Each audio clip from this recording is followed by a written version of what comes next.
안녕하세요. 백두산 금융연구소의 백두산입니다. 1월 19일 목요일 아침 10시 18분입니다. 자꾸 이게 NG가 나가지고 좀 늦어지고 있네요. 미국 증시 같은 경우는 급락 마감을 했습니다. 왜 급락했냐면 어젯밤 말씀드렸던 중요한 지표들이 예상치를 크게 하회했기 때문에 그런 거죠.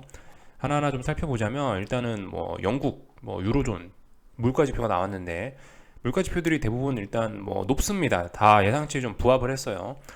이 볼 수 있는 거는 유로존 쪽은 아직도 물가가 높다. 물가가 피크는 치지 않았냐? 물가가 피크는 쳤을 것 같아. 정점은 온 것 같아. 라는 이야기는 할 수 있는데 그렇지만 이게 물가가 뚝 떨어져 가지고 이게 이제 정점을 쳤다라고 하는 게 아니고 물가가 높은 상태에서 지금 계속 어느 정도 순항을 하고 있는 것 같습니다. 근데 그 상태에서 확 뭐 물가가 치고 올라가는 건 아니니까 일단 물가가 피크는 쳤다라고 이야기할 수 있는데 유로존은 상태가 심각한 거죠. 피크는 쳤을 수 있는데 얼마 안 내려와서 계속 높은 상태에서 이렇게 순항을 하고 있으니까 물가가 좀 그저 인플레 우려 여전히 뭐 심각하다라고 할 수가 있겠습니다. CPI가 영국 같은 경우 10%예요. 그리고 코어 CPI는 더 높아지고 있습니다. 이런 점들. 유로존도 그래요. 코어 CPI가 좀 비교적 높습니다. 증가율도 높고요. CPI도 뭐 물론 높은데 그래도 CPI는 조금 둔화세가 보이긴 합니다. 이건 전 세계적인 특징이죠. 에너지 가격이 하락하고 있기 때문에 CPI는 요즘에 좀 눈에 띄게 하락을 하고 있는 거고 서비스 물가 같은 게 제자리에 그대로 남아있기 때문에 코어가 붙은 코어 CPI, 뭐 코어 PPI 이런 물가 지표들은 대부분 다 여전히 높게 유지가 되고 있습니다. 그런 점들이 요즘 전 세계적인 문제죠. 그런 것들 확인했습니다. 유로존이 저렇게 물가가 계속 높다는 거는 달러 약세의 요인이라는 거겠죠. 그죠? 이렇게 생각하시면 될 것 같고요. 이런 것들은 대부분 예상치에 부합해서 큰 영향을 미치지 못했고 중요한 건 미국이죠. 미국에서 미국 물가지표가 발표됐는데 코어 PPI 그리고 PPI가 발표가 됐는데 예상치를 크게 하회하고 있습니다.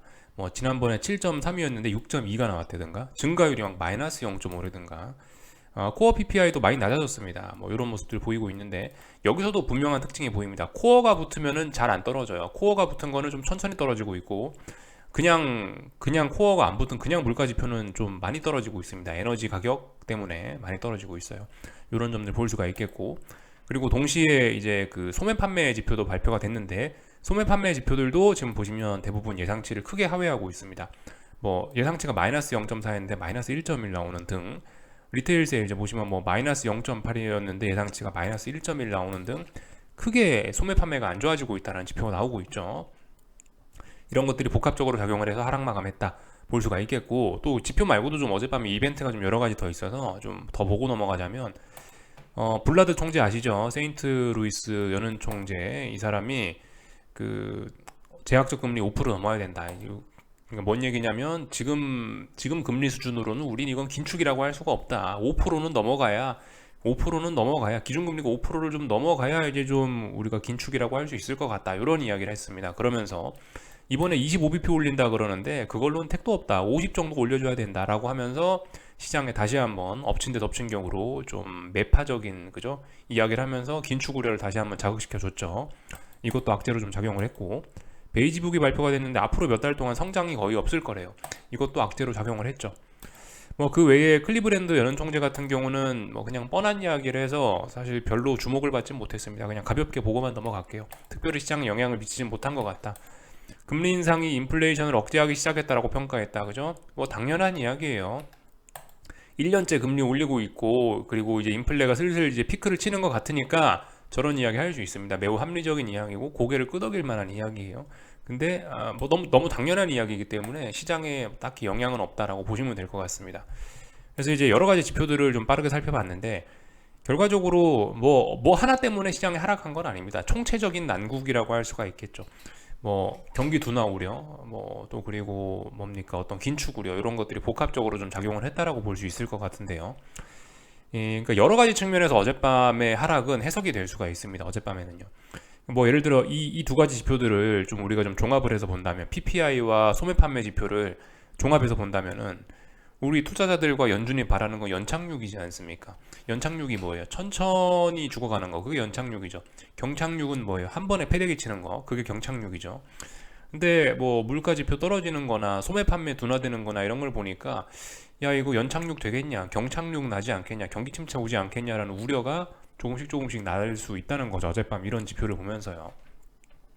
경기 침체 우려 이런 것도 좀 조심스럽게 좀 나오고 있는 와중에 세인트 루이스 연은 총재가 나와갖고 야 그래도 금리는 5%는 넘겨야 될 것 같은데 50bp 올려야 될 것 같은데 이런 이야기 하니까 엎친 데 덮친 격이죠, 그죠? 다시 한번 긴축 우려 이런 것도 좀 자극이 되고 베이지북에서도 성장 없을 거라니까 경기 침체 우려, 경기 둔화 우려 이런 것들이 자극됐을 수 있죠. 그래서 뭐 이런 식으로 일단 해석이 될 수가 있고요. 이게 그리고 뭐 기술적인 측면에서는 선반영이라고 할 수가 있겠죠, 그죠? 이런 측면에서 볼 수 있을 것 같습니다. 우리가 뭐 코어 리테일 세이즈니 뭐 다른 뭐 이런 재료들 빼고 단순히 이제 PPI만 놓고 우리가 해석을 해보자면 이렇게 볼 수도 있죠. 선반영, 그죠? 지금까지 지난 1년간 인플레가 올라가면서 금리가 올라가면서 증시는 쭉 떨어졌잖아요, 그죠? 지금까지 이런 일이 있었는데 언젠가부터 이제 인플레와 금리가 떨어지기 시작했죠.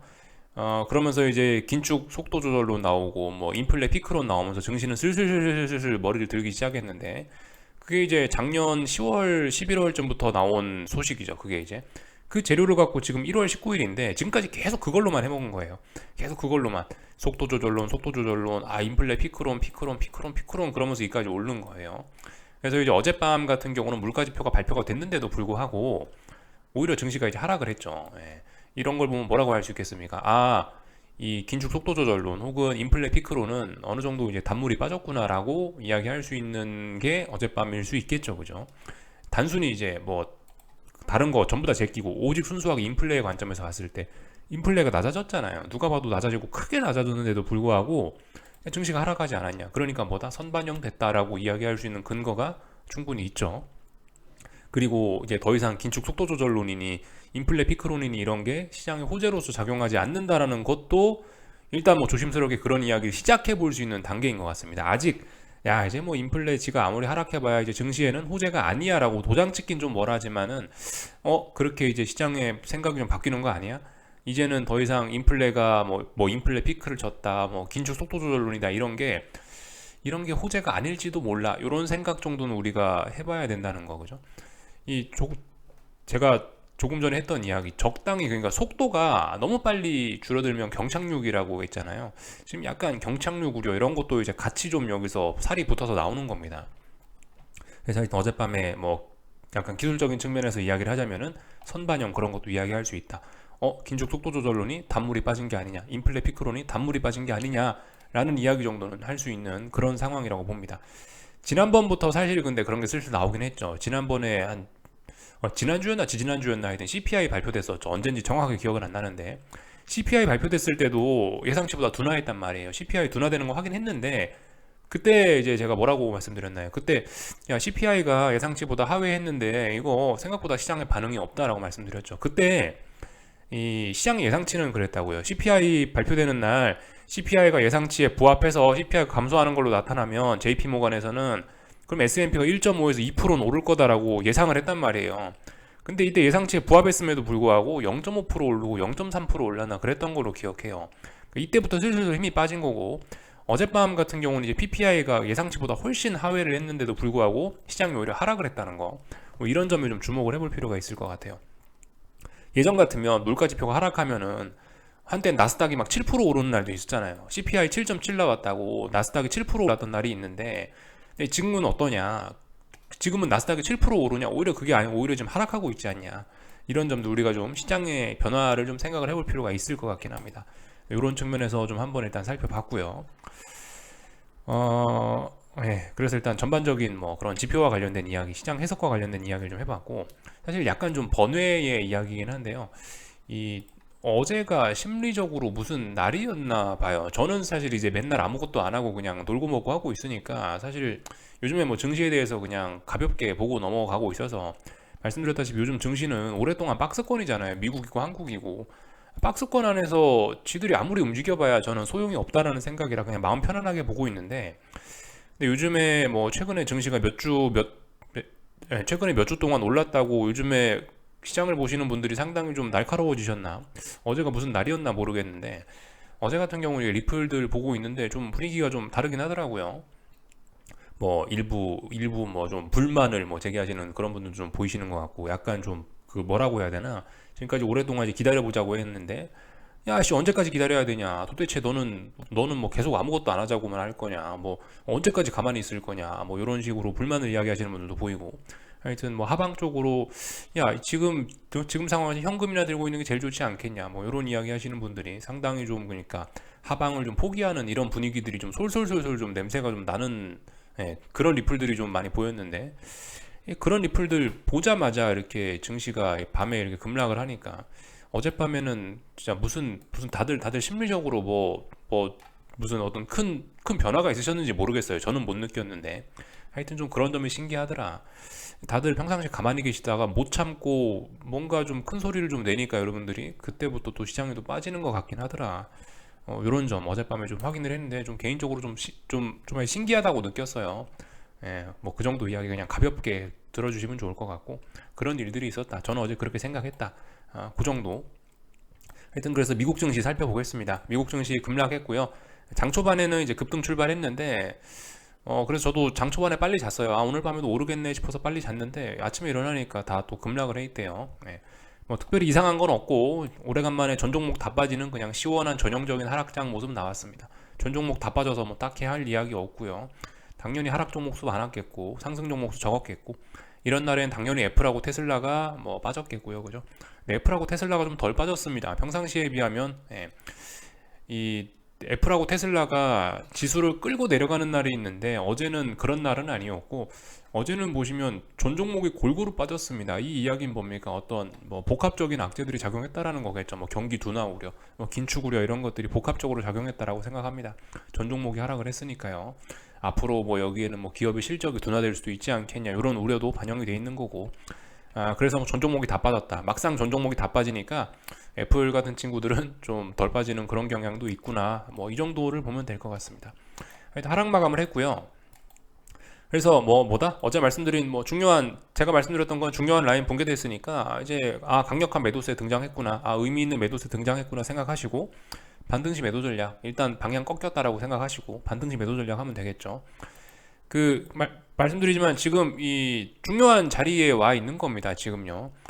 이 여기서 지금 우리가 이제 계속해서 제가 말씀드리는 게 다중바닥형 할 수 있다. 다중바닥형 가능성 있다라 말씀드렸지만 이게 한편으로 이야기하면 다중 고점형도 지금 만들어지고 있을 수 있는 거예요. 잘 봐야 돼요. 또 그리고 지금 이번에 만약 고점이 만들어졌다라고 치면 만들어졌을 가능성이 좀 있어 보이는데 그럼 고점의 높이가 중요하다고요. 고점이 이번에 높아지나 낮아지나 이게 중요하다고요. 근데 지금 고점이 일단 좀 낮아지게 생겼습니다. 이런 거 굉장히 심각한 점이라고 볼 수가 있겠죠. 그래서 일단은 지금 좀 하여튼 분명히 조심하긴 조심해야 될 때다. 다시 한번 일단 중요한 지지선을 붕괴시키면서 방향은 일단 아래로 틀어졌다. 그렇다면 그 기준이 다시 회복되지 않는 한에선 계속해서 반등시 매도 전략 할 수 있겠죠. 그죠? 어젯밤 같은 경우는 솔직히 좀 급락이 좀 심하고 그래가지고 제 개인적으로는 글쎄요 조금 쉬었다 가지 않을까 이런 생각도 들긴 드는데 일단 하여튼 방향성은 아래로 일단 틀어졌다. 어제 말씀드린 기준이 1월 11일 날 종가였습니다. 그죠? 한 3,990 정도 자리가 붕괴가 되면은 이제 강력한 매도세 등장한 걸로 가정하고 방향 꺾였다라고 이야기할 건데 그 자리 붕괴됐으니까 일단 아래쪽으로 보시면 되고 다시 3,990 회복하기 전까지는 계속해서 반등시 매도 전략 아래로 계속해서 까주시면 되겠죠. 근데 이제 아래쪽으로 중요한 지지선도 있다는 거 3,900 지지선 있고 여기 아래 거의 몇 주 동안 지켰던 지지선도 있습니다. 3,800대 이런 자리들도 있기 때문에 그런 자리들은 생각을 해야 된다. 일단 아래쪽으로 충분히 베팅해 볼 수 있는 근거는 있다. 그죠? 그리고 지금 여러분들 제가 이제 그냥 가볍게 이야기를 해서 그런데 이게 되게 중요한 자리잖아요. 그죠? 되게 중요한 자리. 왜 지금이 중요한 자리냐면 말씀드렸다시피 박스권이었다. 근데 박스가 짧았냐고요. 박스가 일주일, 2주일 갔어요. 박스가 지금 몇 달째 박스라는 이야기는 뭡니까? 이 안에서 그만큼 많은 에너지들이 누적이 됐다는 거거든요. 이게 이제 계속 평생 박스권일 수는 없어요. 지가 결국 위로 가거나 아래로 가거나 하는데 어디로든 지금 이제 에너지가 많이 축적이 되어 있기 때문에 어디로든 가면은 많이 터져 나온단 말이에요. 그러니까 지금 내가 예를 들어 아래쪽을 꿈꾸고 있다. 그러면은 지금 자리에서 조금 집중을 할 필요가 있습니다. 말씀드렸다시피 다중고점형 가능성 있는 자리이지 않냐. 그리고 지금까지 하락 추세였고 고점이 낮아지고 있는 거 이런 거 심각한 문제이지 않겠냐라는 거. 그렇기 때문에 지금 자리는 그냥 뭐 물론 이제 저야 이제 기존 보유자기 때문에 힘 빼고 편안하게 보고 있지만 내가 뭐 현금을 갖고 있다 그러면은 지금 굉장히 좀 집중해서 봐야 될 자리라는 거죠. 지금은 그러니까 내가 뭐 주식을 들고 있든 뭐 아니면 아래쪽으로 보든 뭐 상방이든 하방이든 간에 굉장히 집중해서 봐야 되는 때라는 거예요. 오랜 박스권이었기 때문에 에너지가 누적되어 있기 때문에 위든 아래든 대박이 날 수 있다. 이거 좀 변동성이 커질 수 있다. 대박이 난다는 표현보다는 변동성이 크게 확대될 수 있어서 목표치가 커질 수 있다. 그렇기 때문에 집중해야 되는 자리다. 내가 아래쪽으로 꿈을 꾸고 있으면은 지금쯤이면 이제 이런 자리들에서 이렇게 신호가 나왔음에도 불구하고 가만히 있으면 안 되는 거죠. 발발발 떨면 안 되는 거죠. 그냥 기계적으로 라인 붕괴시켰으니까 난 아래로 본다. 그렇게 하시는 게 좋을 것 같죠. 뭐 조금 더 안전하게 하실 분들은 솔직히 여기 S&P가 3,800 정도는 붕괴시켜 줘야지 좀 더 의미가 있다고 생각합니다. 뭐 아직 한참 남았죠, 그죠? 지금은 솔직히 좀 위험한 자리이긴 한데, 근데 이제 그만큼 좀 전에 말씀드렸다시피 에너지가 많이 쌓여 있고 가면은 크게 갈 수 있는 아주 중요한 이 1년을 결정할 수 있는 그런 중요한 자리이기 때문에 지금 같은 경우는 근데 좀 솔직히 좀 내가 어떤 생각이 있다 그러면 위험을 좀 감수해 볼 만한 가치는 전 충분히 있다라고 생각을 해요. 그러니까 지금 자리 제가 말을 편안하게 하고 있다고 해서 여러분들이 너무 긴장 풀고 그러시면 안 된다라는 거. 지금 굉장히 중요한 자리예요. 추세가 전환 얼마든지 될 수도 있는 그런 자리이기도 하고 아래쪽으로 가면 엄청 크게 갈 거고 위쪽으로 가도 엄청 크게 갈 수 있는 그런 자리이기 때문에 내가 뭐 주식을 들고 있다 혹은 뭐 아래쪽으로 본다 어느 쪽으로든 지금 집중을 좀 많이 해야 된다라는 거예요.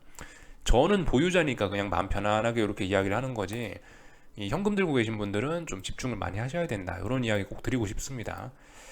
나스닥도 같습니다. 나스닥 같은 경우도 제가 말씀드렸던 중요한 라인을 안 깼네요. 얘는 딱 좀 얘는 지금 딱 거기 걸쳐 있네요. 1월 11일 날 종가 11,780 뭐 이 정도 보면 되는데 11,780 아직 뭐 턱걸이 했습니다. 붕괴된 건 아니니까 얘는 아직까지 아직까지 좀 조금 더 지켜볼 필요는 있을 것 같은데 근데 뭐 일단 심심치 않은 음봉이 등장했고 말씀드렸다시피 어제 하락에는 뭐 다양한 의미들이 있죠, 그죠? 뭐 긴축 속도 조절론에 뭐 재료 소진, 뭐 단물이 다 빠졌다 이런 식으로 이야기를 해드렸으니까 또 그리고 이제 어떤 긴축 속도 조절론이나 이제 이런 거에서 경기 침체 우려로 재료가 전환이 되나 이런 가능성을 이야기할 수 있는 그런 상황이기 때문에 뭐 그런 거 고려해서 S&P 꼬라지나 뭐 이런 걸 고려해서 나는 이 음봉을 기준으로 해서 어디를 돌파한 척하지만 않으면 반등의 매도 전략 해보련다. 뭐 아직 중요한 라인을 깨지는 않았지만 뭐 솔직히 불가능한 생각도 아닌 것 같아요. 그래서 잘 해보시면 될 것 같다. 아직 근데 나스닥은 명확하게 그 라인을 붕괴시키지는 않은 거다라는 거 알고 가셔야 되겠습니다. 다중고점형 가능성 충분히 있죠. 다중고점형 가능성 충분히 있고요. 그죠? 뭐 이런 식으로. 다중 바닥형 가능성도 있습니다. 다중 바닥형 가능성도 있지만 다중 고점형 가능성도 있다. 내가 아래쪽으로 큰 뜻이 있으면은 가만히 있어서는 안 되는 자리이긴 합니다. 뭐 그게 당장 오늘 밤에 뭘 하라 이런 의미는 아닌데 아무튼 지금 자리가 우리가 굉장히 집중해야 되는 자리라는 거죠. 주식 들고 계신 분들도 지금 자리에 굉장히 잘 집중해야 되는 거고 아래쪽에서 내가 주식을 샀다.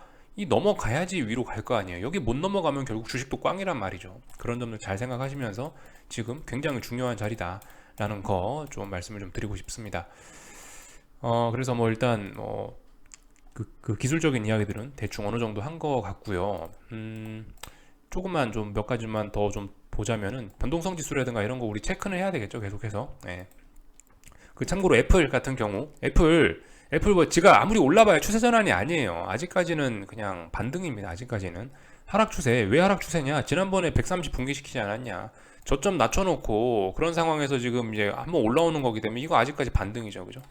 반등인데 이제 반등이 이제 멈추나 반등이 끝나나 뭐 아직 끝난 건 아닙니다. 아직까지는 눌림시 매수 관점이에요. 아직까지는 단기적으로 애플은 더 올라가는 그림인데 근데 일단 얘도 방향 전환 가능성은 있어 보이죠. 어딘가 일단 저항은 확인한 거죠, 그죠? 애플 모양 정도만 체크하면 될 것 같고요. 하여튼 반등에 불과하다라는 거. 또 그리고 고점 요렇게 지금 내려오고 있는데 이 근처에 갔냐? 근처에도 못 갔다라는 거 우리 생각해 볼 필요는 있겠습니다. 요 정도 보면 될 것 같고. 변동성 지수 같은 경우는 뭐 보시다시피 죽을 듯 하지만 결과적으로 계속 어딘가에서 안 놀고 있어요. 여기 어디 지가 미련이 있다는 거예요. 여기 어디서 안 죽고 계속 살아나고 있죠. 또다시 다중 바닥형을 만드는 과정일 수 있습니다. 계속해서 지켜봐야 되고 중요한 거는 뭐다 결과적으로 23인지 22.8인지 이 자리를 넘어가야지 이제 추세 전환이다 이런 이야기 할 수 있습니다. 근데 아직 빅스가 죽으려고 그러진 않아요. 빅스는 계속해서 강합니다. 그죠? 이런 모습 살펴보면 될 것 같고요. 어젯밤 그 달러라든가 이런 것도 좀 살펴볼 필요가 있어요. 지표가 물가 지표가 그렇게 나왔잖아요. 유로존은 여전히 물가가 높고 미국은 물가가 낮아지고 있으니까 당연히 달러 약세의 요인이죠. 근데 달러 약세의 요인인데 달러가 안 약해졌네. 이거 우리 좀 잘 살펴볼 필요가 있긴 있습니다. 재료가 좀 그러니까 지금까지 달러 약세를 이끌던 재료가 어느 정도 단물이 다 빠졌을 가능성이 있어요. 지금 달러의 반응도 그렇습니다. 잘 봐야 됩니다. 물론 그렇다라고 해서 얘가 이제 추세 전환을 한다. 아직 그건 아닌데요. 근데 일단 최소한 어젯밤에 미국 물가가 떨어지고 유로존 물가는 계속 높으면은 달러가 올라야 맞는데 아니 뭐 달러가 떨어져야 맞는데 지금 안 떨어지잖아요. 아래쪽으로 계속 안 빠지잖아요. 그죠? 이런 점들 잘 봐야 됩니다. 가능성이 있어요. 이렇게 가야 될 때가 안 가면 위쪽으로 올라올 수 있다는 거 잘 봐야 됩니다. 달러의 반응, 그런 재료가 나왔는데도 불구하고 달러가 안 죽었다라는 거 반응 봐야 되고요. 그리고 10년물 국채금리 같은 경우는 뭐 자연스러운 반응이겠죠. 그 급락을 했습니다. 인플레가 줄었으니까 뭡니까? 뭐 이제 뭐 물가 하락이 본격적으로 되나? 또 그리고 어떤 경기 침체나 경기 둔화가 오나? 이런 거를 반영한 값이라고 생각을 합니다. 그래서 10년물 국채금리는 어젯밤에 중요한 라인이 여기였는데 3.42 정도 됐는데 전저점 붕괴시켰죠. 그죠? 이러면 어떻게 되겠어요? 이제 추세 전환 됐다라고 하겠습니다.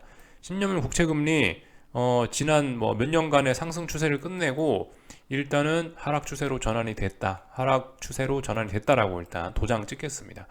물론 아직 이제 하락 추세로 전환 초창기이기 때문에 또 그리고 중요한 라인을 지금 이제 어젯밤에 이슈를 갖고 크게 붕괴시킨 거기 때문에 뭐 약간의 반발 정도는 나올 수 있을 것 같긴 한데요.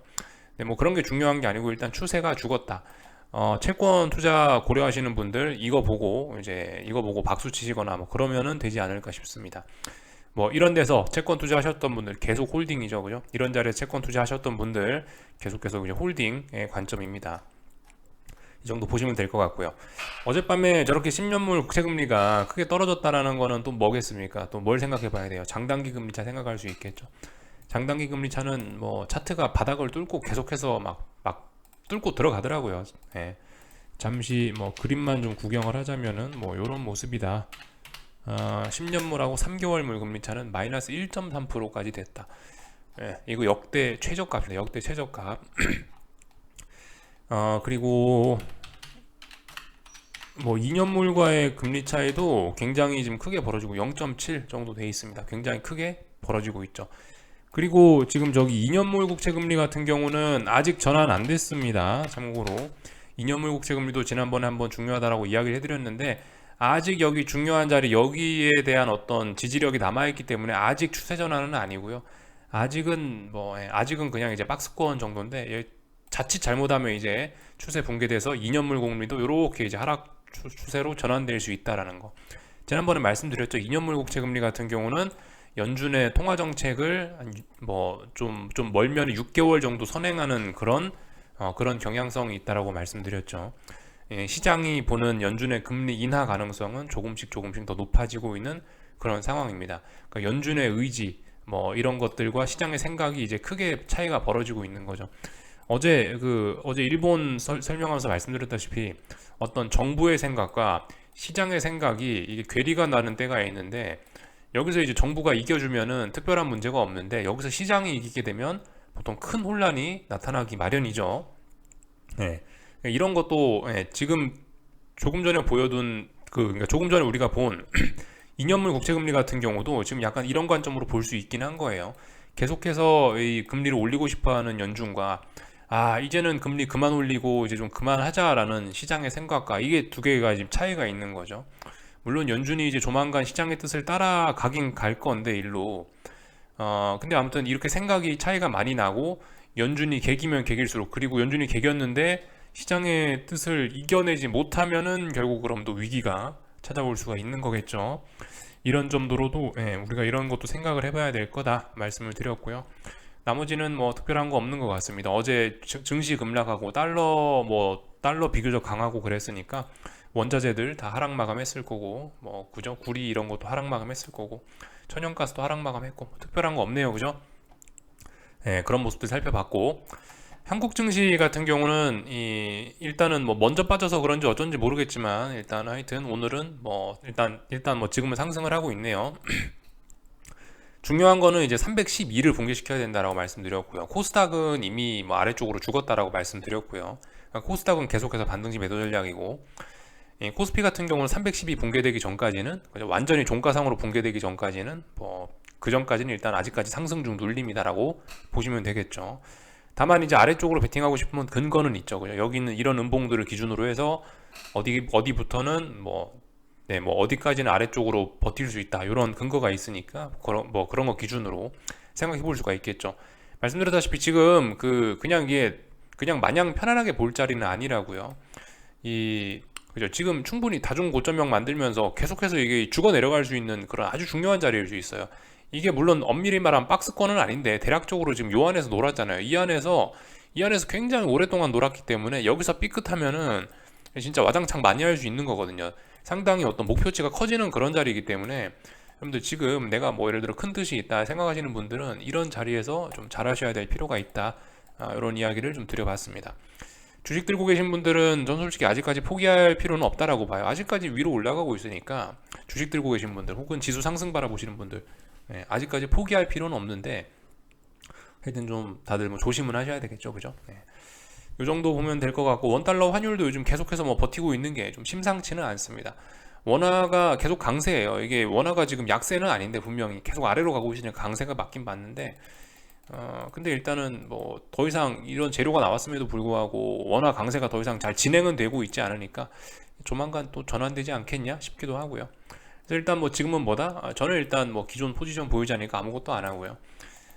뭐 내가 예를 들어 신규로 뭘 할 생각이 있다 하시는 분들은 좀 지금 집중을 해야 되는 그런 자리겠죠, 그죠?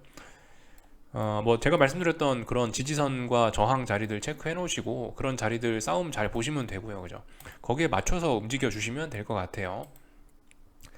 아직 달러 살 때 아니죠, 그죠? 달러 살 때 아니에요. 아직 의미 있는 지지력 보이지는 않습니다. 이건 죽지만 않는 거지, 이건 지지력이 있다라고 하기는 좀 그렇죠. 그러니까 아직 달러 사시면 안 되고요.